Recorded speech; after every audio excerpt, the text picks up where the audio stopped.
Allah. Dan hari ini insya Allah kita akan lebih kupas secara mendalam Ustaz ya, terkait dengan solusi-solusi yang Allah berikan kepada kita supaya terhindar dari generasi strawberry, generasi yang lemah. Ada 3 kurikulum ya pada Luqmanul Hakim, yaitu kurikulum akidah, kurikulum syariah, dan gambaran di setiap fase itu Ustaz, menarasikan tadi ke tauhid dan syariah dan akhlak itu seperti apa? Ya, oleh cara belum saatnya ini bakal teladankan.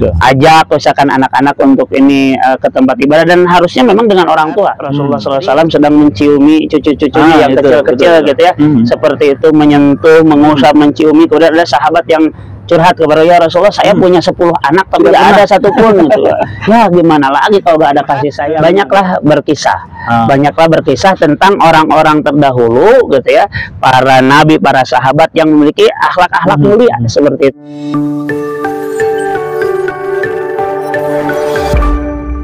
Habim TV, mencerdaskan umat. Bismillahirrahmanirrahim. Assalamualaikum warahmatullahi wabarakatuh. Waalaikumsalam warahmatullahi wabarakatuh. Subhanallah walhamdulillah wa la ilaha illallah wallahu akbar. Allahumma salli ala Muhammadin wa ala ahlihi wa sahbihi wa sallim. Pemirsa sahabat Habim TV yang dirahmati Allah, kembali berjumpa dengan kami bersama saya Muhammad Rashid Ridho dan juga beserta Ustaz Yasir. Alhamdulillah kita bisa berjumpa lagi Ustaz. Masih di channel Habim TV, media yang senantiasa berusaha untuk mencerdaskan umat, berbasis tauhid, mengikuti sunnah Rasul dan rangka mewujudkan rahmatan lil alamin. Pemirsa sahabat Habim TV yang dirahmati Allah, seperti biasa kami berdua di sini hadir dalam rangka bisik ya, bincang seputar keluarga sakinah, insyaallah ya. Dan alhamdulillah mungkin di sini sekarang di suasana baru Ustaz nih, outdoor nih. Mudah-mudahan memberikan kesegaran kepada pemirsa nih. Ya, udah lama kita nggak ngobrol-ngobrol outdoor ya. Baik. Ya, sahabat Habib TV yang dirahmati Allah, di segmen bisik pada kesempatan kali ini, insya Allah kita akan melanjutkan bincang-bincang kita terkait seputar keluarga. Dalam rangka untuk membangun keluarga sakinah, dalam rangka mewujudkan peradaban Islam yang mulia. Pemirsa sahabat Habim TV yang dirahmati Allah, di episode sebelumnya kita telah berbincang terkait dengan generasi strawberry saja, Gen Z, strawberry. Terkait generasi strawberry yang tentu saja digambarkan generasi strawberry ini sebagai generasi yang lemah, yang tentu tidak boleh terjadi di kalangan generasi-generasi kita, apalagi generasi umat Islam tidak boleh menjadi generasi-generasi yang lemah. Dan di episode sebelumnya barangkali telah disampaikan Ustaz ya, bahwa solusi, Allah telah memberikan solusi kepada kita menghadapi ataupun supaya tidak terjadi generasi-generasi yang lemah, supaya tidak hadir di tengah-tengah kita generasi yang lemah atau zuriyah di apa. Maka Allah memberikan solusi dalam surat An-Nisa ayat 9 itu apa? Yang pertama, falyattaqullah, kita membangun ketakwaan atau transendensi. Yang kedua adalah falyaqulu qawlan sadida, berkata yang benar atau narasi, membangun narasi yang benar. Sehingga solusinya ada dua, transendensi dan narasi. Nah, itu yang menjadi solusi dari Allah. Dan hari ini insya Allah kita akan lebih kupas secara mendalam Ustaz ya, terkait dengan solusi-solusi yang Allah berikan kepada kita supaya terhindar dari generasi strawberry, generasi yang lemah Ustaz ya. Sebagai pembuka Ustaz, barangkali silakan seperti apa kira-kira awalan nih mengungkap tadi lebih detail terkait dengan solusi yang Allah berikan di surat An-Nisa ayat 9 itu. Ya, baik, terima kasih Ustaz. Bismillahirrahmanirrahim. Jadi tadi sudah disampaikan oleh Ustaz itu bahwa di dalam surah An-Nisa ayat 9 ketika Allah memulai dengan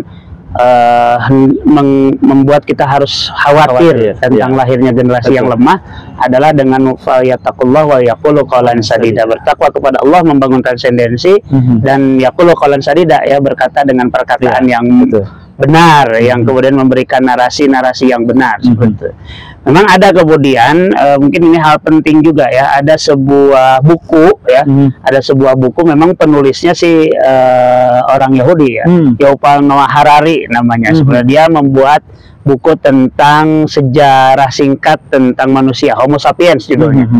Nah, di buku tersebut dijelaskan bahwa salah satu kelebihan manusia dengan makhluk yang lain itu adalah bahwa manusia bisa melakukan sesuatu perkara, suatu perbuatan, suatu aksi dengan bersama-sama dalam jumlah yang sangat besar, yang tidak mungkin bisa dilakukan oleh makhluk yang lain. Nah, apa yang membuat manusia bisa bergerak bersama-sama dalam jumlah yang besar, termasuk mungkin dalam hal ini mewujudkan sebuah peradaban, gitu ya, adalah karena mereka punya narasi. Ya, punya narasi.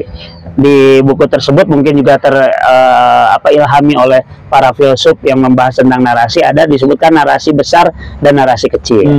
Tapi kita mungkin tidak melupakan tidak hanya narasi besar, narasi kecil. Ada yang lebih besar dari narasi besar, yang kemudian kita sebut dengan sebuah narasi agung. Jadi qaulan sadida itu kemudian akhirnya berwujud dengan kita harus menyampaikan kepada anak-anak kita tentang keduriah-duriah kita tentang narasi agung. Nah, narasi agung itu berupa ketauhidan kepada Allah Subhanahu wa taala, qaulan sadida atau kalimah thayyibah, gitu ya, sebagai kalimah yang terbaik yang harus dihunjamkan, harus mengakar pada anak-anak kita semuanya.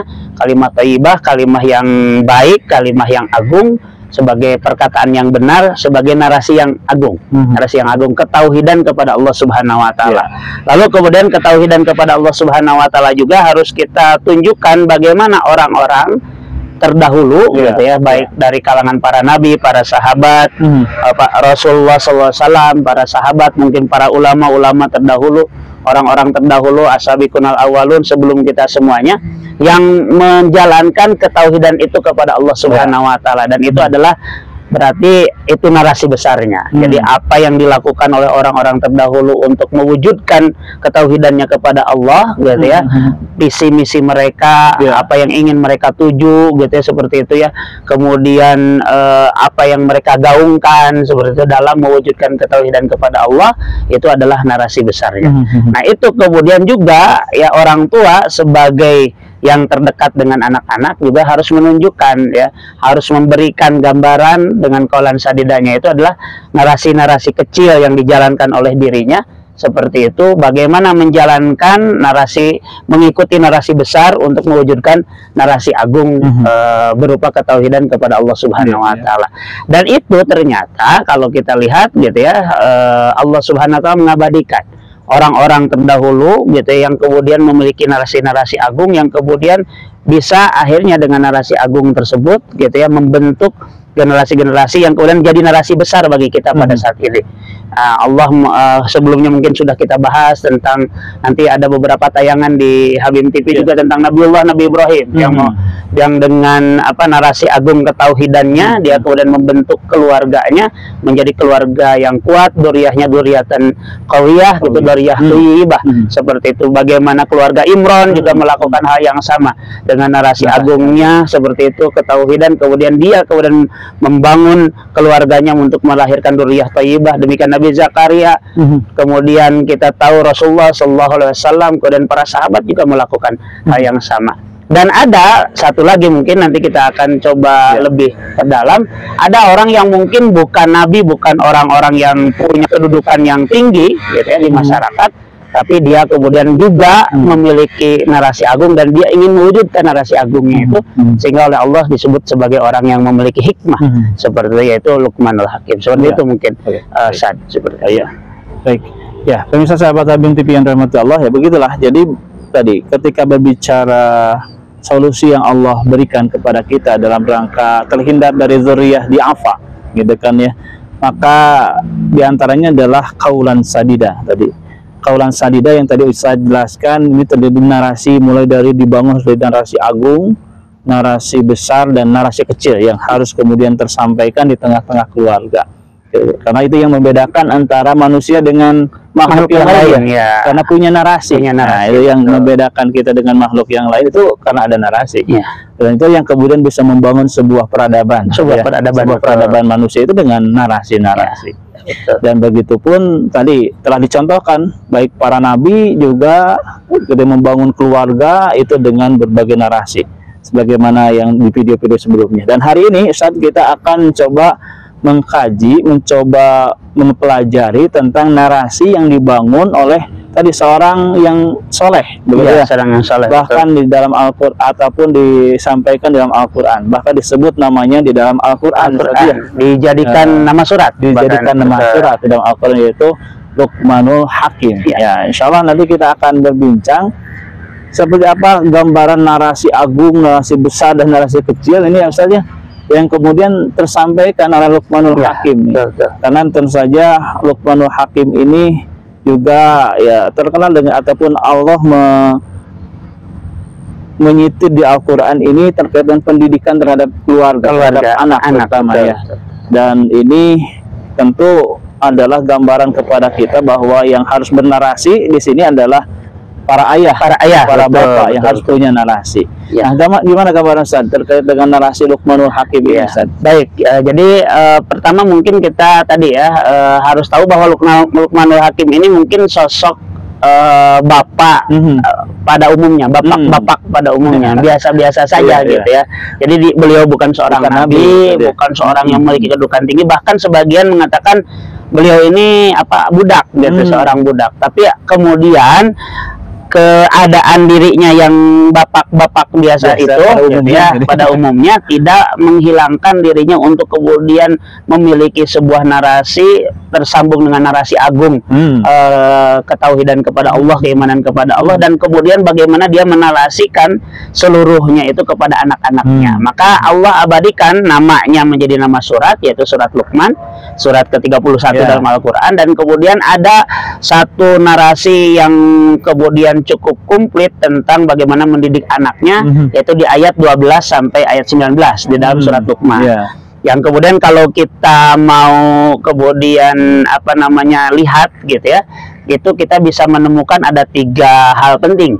Jadi ada 3 hal penting dalam surat Luqman ayat 12 ayat 9 sampai 19 itu yang mungkin kita bisa sebut sebagai grand kurikulumnya Luqmanul Hakim untuk mendidik anak-anaknya, keluarganya agar tidak menjadi duriyah agar menjadi duriyah thayyibah, agar menjadi anak-anak yang kuat gitu ya, mukmin qawi seperti itu. Yang kemudian ada 3 hal gitu. Yang pertama ada akidah, kemudian yang kedua ada syariah, dan yang ketiga ada akhlak. Nah, mungkin kita harus coba lihat satu persatu gitu ya, berkaitan dengan itu. Gitu ya. Jadi ini penting nih. Yang berada 3 kurikulum ya pada Luqmanul Hakim, yaitu kurikulum akidah, kurikulum syariah, dan kurikulum akhlak seperti itu ya. Jadi pemirsa sahabat Habim TV yang dirahmati Allah, gambaran besarnya terkait dengan narasi yang disampaikan oleh Luqmanul Hakim gitu ya. Ini nasihat-nasihat yang disampaikan oleh Luqmanul Hakim ini meliputi 3 hal yang besar tadi ya. Akidah, syariah, dan akhlak. Jadi akidah, syariah, dan akhlak. Dan tentu saja ini bagaimana cara kita mencoba untuk menarasikan tentang akidah, syariah, dan akhlak ini. Berhubungan dengan ini Ustaz, kan kalau menurut sahabat Ali bin Abi Thalib, pendidikan kepada anak ini gitu ya, ataupun ya tadi mungkin menarasikan gitu ya, pendidikan dengan narasi kepada anak ini, Ali bin Abi Thalib itu membagi beberapa fase, 3 fase. 3 fase, betul. 3 fase, di mana yang pertama adalah fase di usia 0 sampai 7 tahun. 7 tahun, kemudian 8 sampai 14 tadi ya, 15 sampai 21. Itu yang kemudian Ali bin Abi Thalib memetakan. Kira-kira gambaran di setiap fase itu, Ustaz, menarasikan tadi ketauhidan, syariah, dan akhlak itu seperti apa? Ya, baik, betul ya.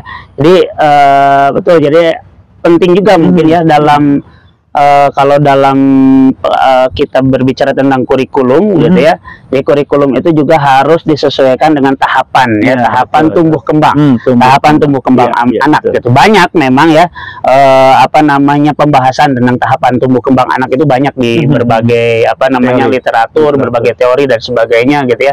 Tapi kita coba tadi betul menggunakan tahapan tumbuh kembang yang disampaikan oleh Ali bin Abi Thalib. Ya, beliau menyebut ada 3 kali 7 tahun. Ya, 0 sampai 7 tahun disebutnya dengan fase anak dijadikan sebagai raja, gitu ya. Di fase kemudian 8 sampai 15 tahun dijadikan anak sebagai tawanan, dan di fase kemudian 15 sampai 21 dijadikan anak sebagai sahabat. Nah, maka mungkin kita akan coba supaya agak fokus mungkin satu persatu saja ya, kita per fase saja ya. Jadi ada fase yang pertama di fase 0 sampai 7 tahun ya. Mungkin nanti di kesempatan yang lain kita akan bahas betul yang fase umur berikutnya. Jadi 0 sampai 7 tahun tadi kata Ali bin Abi Thalib ini adalah fase anak sebagai raja. Maka kemudian kalau kita bicara tentang narasi Luqmanul Hakim itu kan tentang ketauhidan adalah memerintahkan agar anaknya tidak musyrik kepada Allah. Ya bunayya la tusyrik billah. Ya innasyirka la dzulmun adzim. Tapi kemudian bagaimana gitu supaya kemudian anak kita tidak musyrik, atau sebaliknya berarti kemudian memiliki ketauhidan. Tentu kemudian di fase ini karena mereka itu adalah anak-anak 0 sampai 7 tahun, kalau dalam ilmu psikologi adalah fase golden age, dan kemudian fasenya masih berpikir secara konkret gitu ya. Jadi maka kemudian yang bisa kita bangun akidah tauhid pada anak-anak di usia ini adalah dengan memberikan imaji positif dan kecintaan kepada Allah sebagai Robnya. Ya, karena kan kalau kita bicara tentang tauhid di dalam Al-Quran itu dalam surat An-Nas gitu, Allah itu menyebutkan eksistensi dirinya Allah itu adalah sebagai Allah sebagai Rabbin Nas, Malikin Nas, Ilahin Nas. Ya. Jadi di usia ini yang paling ini adalah dengan menguatkan eksistensi Allah sebagai Rob melalui apa, imaji positif tentang Allah gitu ya, dan kemudian kecintaan kepada Allah, dan wujud bentuknya adalah dengan curahan kasih sayang. Curahan kasih sayang dari orang tua.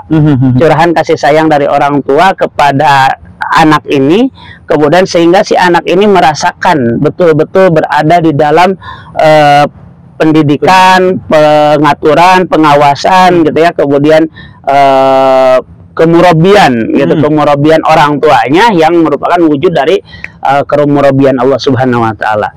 Tentu kemudian ini penting bahwa makanya di ayat berikutnya atau di lanjutan ayat tentang la tusyrik billah itu Luqmanul Hakim mengajarkan kepada kita yaitu kepada anak-anaknya, ya bunaya, setelah la tusyrik billah itu kemudian perintah untuk bersyukur. Jadi dibangun supaya anak-anak kita itu merasakan kasih sayang itu, kemudian dia akan terus kita instalkan keinginan bersyukur atau rasa bersyukur kepada Allah dan kepada orang tuanya. Nah, tentu itu hanya akan terjadi kalau orang tuanya mencurahkan kasih sayang. Yang kedua kemudian ya harus banyak kemudian diinstalkan kepada anak dengan kasih sayang itu adalah tentang sifat rahmaniyah dan rahimiyahnya Allah. Rahmaniyah dan rahimiyahnya Allah. Rahman dan rahimnya Allah. Seperti itu. Karena kemudian kemudian di usia-usia anak-anak kadang kita sudah masuk menyebut Allah itu dengan hal-hal yang yang negatif. Jadi imaji negatif tentang Allah. Misalkan awas nanti Allah marah loh gitu. Jangan main-main, jangan loncat-loncat gitu ya. Allah gak suka gitu ya. Jangan jangan ngeberantakin mainan gitu. Allah gak suka gitu ya. Nanti Allah marah, jangan hujan-hujanan. Padahal tidak ada satupun ayat satupun ini yang bahwa Allah melarang itu semuanya. Jadi malah justru yang harus dibangun di usia ini golden age, pembangunan imaji positif dan kecintaan kepada Allah sebagai Robnya, ya, sebagai Robnya dengan wujud kasih sayang, dengan wujud kasih sayang dari orang tua kepada anaknya, sehingga anaknya merasakan kasih sayang dan kemudian dia berterima kasih kepada Allah, bersyukur kepada Allah dan berterima kasih kepada orang tuanya. Maka kan di ayatnya anis kurli wali walidai, untuk bersyukur kepadaku dan kepada orang tuanya. Bayangkan kalau orang tuanya tidak mencurahkan itu, maka si anak kemudian akan merasa tidak ada yang, dia tidak akan mungkin kemudian nggak apa-apalah kan ada Allah ini, belum anak-anak seperti itu karena dia masih fase konkret tadi. Jadi yang dilihat orang tuanya seperti itu. Jadi ketika orang tuanya mencurahkan kasih sayang, nah tinggal orang tuanya menginstalkan terus menarasikan bahwa ini Umi bisa ngasih ini adalah Allah Subhanahu wa taala. Nah, bahwa kita alhamdulillah sekarang bisa punya makanan karena Allah Subhanahu wa taala yang memberikan rezeki kepada kita. Alhamdulillah kita punya pakaian karena Allah memberikan rezeki. Jadi kerububiahan Allah, bahwa Allah yang menciptakan, Allah yang memberikan rezeki, Allah yang memberi mengatur, mengurus, memelihara, al-mudabbir, mendidik gitu ya. Itu harus terus dinarasikan. Yang kedua, yang ketiga kemudian selain tadi kerububiahan Allah, kemudian kemaharahman rahimnya Allah Subhanahu wa taala, supaya terbangun terbangun tauhid rububiyah pada anak-anak atau menjadikan Allah sebagai Rabb, itu mereka harus banyak diinteraksikan dengan alam ciptaan Allah Subhanahu wa taala. Itulah mungkin hikmah rahasia dibalik kenapa Rasulullah di usia kecil, di 0 sampai 7 tahun, berarti ya di usia yang sangat kecil sekali, dia kemudian tinggalnya di Bani Sa'ad, di Bani Sa'ad yang kemudian daerahnya yang yang hijau, yang banyak kemudian pepohonan, yang interaksi dengan alamnya sangat terbuka. Dia bisa main dengan unta, dengan domba gitu ya, mungkin lari ke lembah-lembah gitu, ke mata air, kayak banyak gitu yang, karena dengan itu dia akan melihat bahwa demikian maha besarnya Allah, demikian luas ciptaan Allah, dan kemudian tinggal ketika mereka habis main seperti itu diberikan lagi, disuntikan oleh kita, kemudian narasi, oh tadi lihat apa gitu ya, oh itu maha besar Allah gitu, bahwa Allah yang menciptakan loh. Oh kalau Allah tidak memberikan rezekinya, tidak mungkin bisa seperti itu. Kalau Allah tidak mengatur, tidak mungkin bisa seperti itu dan sebagainya. Jadi interaksi dengan alam ini penting juga di anak-anak usia 0 sampai 7 tahun ini. Jadi kalau ada iklan yang mengatakan kotor itu baik, main itu ya betul ya, tapi tadi jangan hanya kotor-kotoran mainnya saja, tidak dimaknai, tidak dimaknai. Nah, orang tua harus punya itu, kemudian maknai ketika mereka misalkan melihat capung, melihat kupu-kupu indahnya seperti itu, bagaimana Allah menciptakan itu semuanya gitu ya. Pada itu kita bangun, dan anak-anak karena melihat, merasakan, menyentuh dan sebagainya, dia akan oh iya benar ya, tadi bagus banget warnanya, oh ini dan sebagainya. Jadi menguatkan kerububiahan Allah Subhanahu wa taala dengan kasih sayang, kemudian Rahman Rahimnya Allah Subhanahu wa taala dengan kasih sayang, dan memperbanyak interaksi dengan ciptaan Allah Subhanahu wa taala alam semesta, seperti itu. Itu untuk aspek akidahnya seperti itu. Nah, kan di Luqmanul Hakim itu ada aspek akidah, ada syariah dan ada akhlak seperti itu.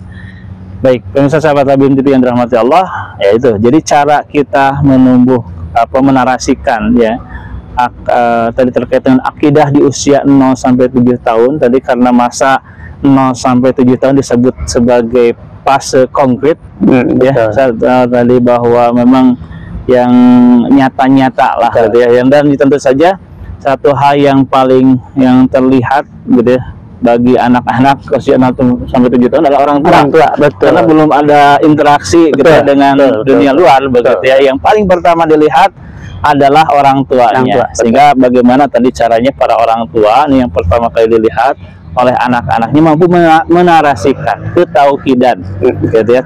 Pertama tadi ketauhidan itu berbicara tentang kerububiahan Allah, rahmaniyahnya Allah, kasih sayangnya Allah, dan juga tadi caranya kita bisa mendekatkan anak-anak kita dengan alam gitu ya, dan sehingga mereka mampu bertafakur, memikirkan, dan kita yang harus mengarahkan juga. Jadi karena tadi perlu kita sebagai orang tua gitu ya yang mengarahkan. Termasuk Ustaz kalau di dalam teori psikologi, memang usia 0 sampai 7 tahun itu karena fase di mana anak itu membangun kepercayaan kepada orang tua. Percaya atau tidak. Nah, ini yang kemudian harus betul-betul dibangun kepercayaan anak pada orang tuanya. Tadi betul mencurahkan kasih sayang dan sebagainya. Makanya kan kenapa pada suatu saat Rasulullah SAW sedang menciumi cucu-cucunya yang kecil-kecil gitu ya, seperti itu, menyentuh, mengusap, menciumi. Kemudian ada sahabat yang curhat kepada ya Rasulullah, saya punya 10 anak tapi tidak ada satupun gitu. Ya gimana lagi kalau gak ada kasih sayang mah gitu. Nah itu kemudian menjadi masalah nantinya gitu ya, karena kemudian dia tidak merasa bahwa dirinya disayangi, dan akhirnya tidak terbangun betul kepercayaan kepada orang tuanya, sehingga narasi nanti yang dikeluarkan oleh orang tuanya akan dianggap angin lalu saja gitu, seperti itu. Dan mungkin akan lebih menerima narasi-narasi dari luar dirinya yang lebih dipercaya. Betul. Sehingga para orang tua kita harus betul-betul istilahnya mengambil kesempatan usia 0 sampai 7 tahun itu ya. Karena tadi golden age, itu memorinya sangat kuat. Betul. Memorinya sangat dan kuat. katanya kan gitu prinsipnya, di usia ini children see, children do. Apa yang anak lihat, apa yang anak lakukan gitu ya. Jadi makanya kalau dia melihat orang tuanya seperti apa, itu juga yang dia dengar, itu juga yang akan diucapkan kan gitu. Makanya kan pendidikan itu juga tidak, kalau dalam menurut Muhammad Nasih Ulwan itu diantaranya juga adalah mendidik itu dengan keteladanan. Nah, betul. Keteladanan, kemudian juga mungkin dengan tadi di samping teladan juga nasihat, inspirasi dan keteladanan. Nah, seperti itu ya. Termasuk tadi kalau kita bicara masuk ke area bagian kurikulum ibadahnya, nah itu betul. Jadi syariah dan ibadahnya, maka di fase ini kan belum ada perintah. Kalau kita berdasarkan hadis Rasulullah SAW, kan kalau di Luqmanul Hakim memang ada ya bunayya aqimis sholah. Tapi kan tentang perintah sholat. Usianya berapa tahun? Anaknya Luqman dulu. Betul. Dalam kalau berdasarkan hadis Rasulullah, perintah sholat itu kan baru di usia 7 tahun. Berarti di fase yang kedua. Fase yang kedua. Berarti di fase ini yang bisa kita lakukan adalah memberikan kemudian keteladanan, memberikan inspirasi tentang bagaimana orang tua begitu menikmati, begitu mentaati seluruh syariat dan ibadah yang Allah telah terapkan. Jadi kalau orang tuanya kemudian kalau ada azan, kemudian dia ngomel-ngomel, udah azan lagi dan sebagainya, dan sebagainya, maka itu yang akan ditangkap oleh orang anaknya. Nanti anaknya akan gitu juga. Kalau orang tuanya kemudian tidak menjalankan aturan Allah Subhanahu wa taala, kelihatan oleh anaknya banyak melanggar aturan Allah Subhanahu wa taala, demikian juga nanti si anaknya, karena tadi children see, children do di usia ini. Anak melihat, anak melakukan. Dia mendengar juga, itulah yang akan diucapkan. Jadi kalau misalkan kita sering, kenapa anak saya gitu ya, kok bicaranya seperti itu gitu ya, jangan-jangan memang kita pernah mengatakan itu gitu, coba kitanya nggak ngerasa aja, sadar aja ya, nggak sadar karena udah sering misalnya, karena udah ini dan sebagainya. Padahal interaksi yang lebih banyak usia segitu sama orang tua betul kan, jarang anak-anak. Nah, cuman sekarang mungkin ada juga ada gadget ya, betul. Jadi ya saya juga kadang 0 sampai 7 tahun main gadgetnya udah jago ya, jadi sudah tahu YouTube, sudah tahu ini dan sebagainya. Dan di itu betul, di media sosial kan kata-kata udah gak bisa disaring gitu ya. Jadi kadang kemudian ada sesuatu yang aneh gitu keluar, ini orang tuanya gak pernah ngomong itu, di depannya dari mana, ternyata karena dari gadget. Jadi itu dalam aspek ini ibadah, syariah dan ibadah juga harus menunjukkan itu juga. Orang tua menunjukkan keteladanan. Dalam hal ini menunjukkan keteladanan karena belum bisa memerintahkan kan gitu ya. Berdasarkan hadis Rasul, kita di aspek ini belum bisa diperintahkan karena dia belum tertaklif oleh syara, belum saatnya ini bakal teladankan. Ajak misalkan anak-anak untuk ini ke tempat ibadah, dan harusnya memang dengan orang tua. Jadi sering terjadi kita melihat di masjid ada anak-anak usia di bawah 7 tahun gitu ya, di masjid dan sebagainya, tapi akhirnya main orang tuanya nggak ada. Lah itu masalah besar itu. Udah nanti di masjidnya bikin rusuh kan, biasanya namanya juga anak-anak kan gitu, diperbolehkan kata Rasulullah. Sayyidina Husain saja naik ke atas punggungnya Rasulullah gitu ya, seperti itu. Jadi yang salah berarti kenapa orang tuanya yang nggak ngajak, tidak mendampingi kan gitu. Atau tadi lebih banyak dia bersamai meneladankan. Ya, dan yang kedua ini juga penting nih, bahwa untuk penguatan syariah kepada anak-anak gitu, karena anak-anak kan di usia 0 sampai 7 ini usia konkret, usia main ya. Ini penting di anak-anak juga kemudian diajarkan tentang berbagai aturan, tapi aturan permainan. Nah, jadi kalau ada main ya ada aturannya kan, biasa ya. Anak-anak sebenarnya secara alamiah mereka suka buat tuh seperti itu ya. Mainnya ini aturannya seperti apa. Nah, itu kita fasilitasi mereka supaya terbiasa dan menaati kemudian aturan permainan. Jadi tetap main, tapi ada main yang ada aturannya seperti itu ya. Dan itu kemudian penting juga karena ternyata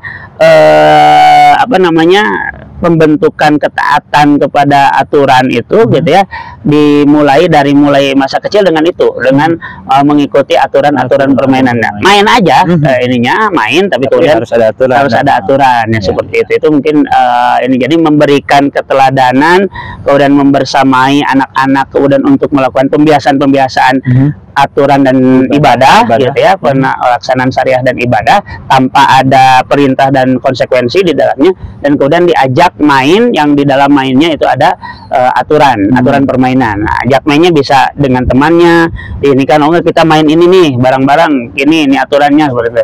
Ada diajak main sama kakaknya, sama orang tuanya seperti itu, tapi buat seperti itu, buat kesepakatan bahwa ini mainnya gini, aturannya begini seperti itu. Dan biasanya kan gitu ya, anak-anak sebenarnya mereka secara kebiasaan mereka kalau main suka bikin tuh. Ya walaupun kadang kemudian nanti di tengah-tengah mereka ini sendiri gitu ya membuat perubahan aturan sendiri gitu. Nah, supaya nanti ya ketika belajar dari sejak main seperti itu, ada aturan main, ada yang harus ditaati, nanti gak gampang gitu mereka kemudian untuk menjadi orang yang kalau gak suka udah aja dilanggar aturannya atau dirubah aturannya gitu ya, seperti itu kan. Ada kan sekarang kalau pengen sesuatu aturannya aja yang diubah kan gitu. Ya itu mungkin. Oke, baik.